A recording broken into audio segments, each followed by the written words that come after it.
There was once a time when I didn't know what I was about here on this planet. I thought I did. I thought I did because there were those around me who told me what it was about.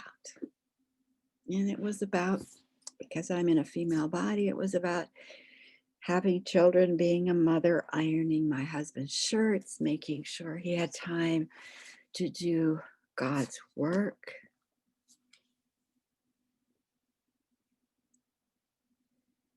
And I did that. And I voted against the Equal Rights Amendment for women, although I'm a woman, because that's what the males in my community said was the right thing to do.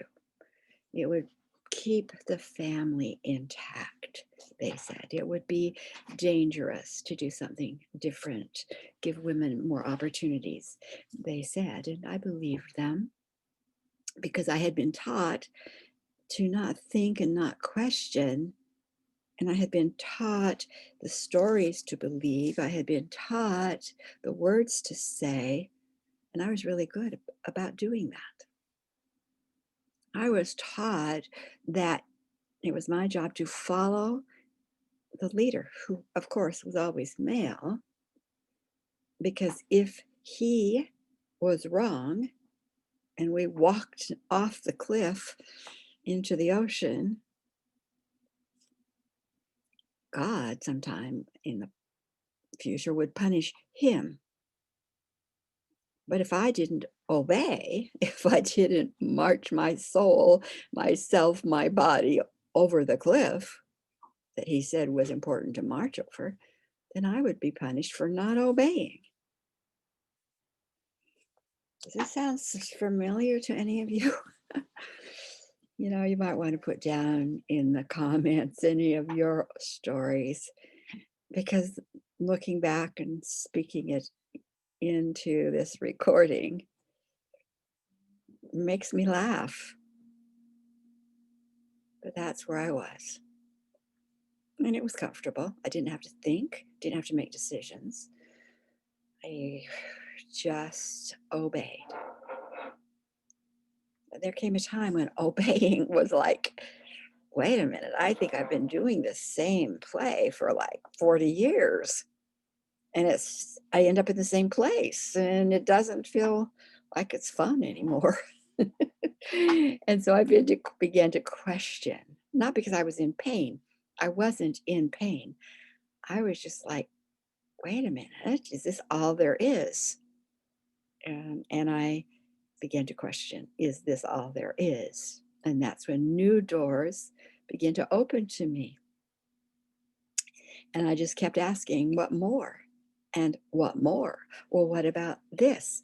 And what about that? And I began to question stories that I heard even within what was called the metaphysical or New Age communities. I began to question those stories too, because I didn't see that they were any further ahead in their freedom and joy and delight and creativity. They were just in a different box of stories. So that's been my journey.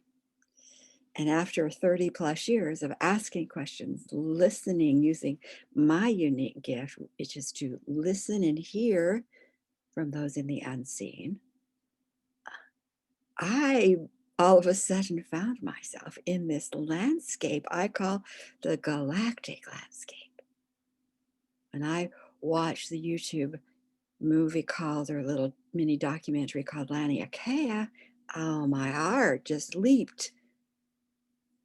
It was familiar to me. When I watched and walked through a display of the Etruscan community, my heart leaped. I recognized that way beyond the box of my childhood.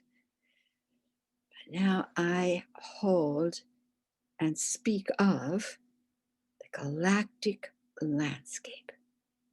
the largest, most expansive story that tells of our agenda, why we are doing what we're doing, what's this earth all about, where is it we're going, how are we going to get there, the galactic landscape. And so I am a holder in physical form of galactic history, and I hold it because it was given to me through the ancient ones, ancestors, even beyond Earth. So that's what this YouTube channel will share with you. It is the landscape upon which you can build your own blueprint, your own life, and be free.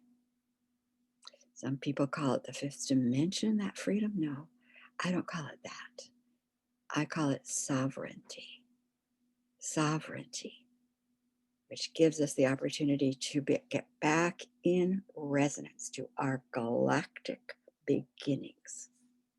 We can't do that if we don't know those beginnings, and we don't know what has trapped us. We don't know old trauma from those worlds.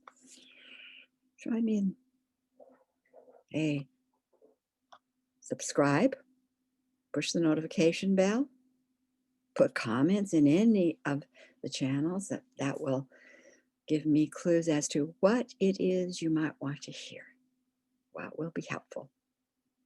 So I am a spokesperson for the hidden galactic history, the galactic landscape.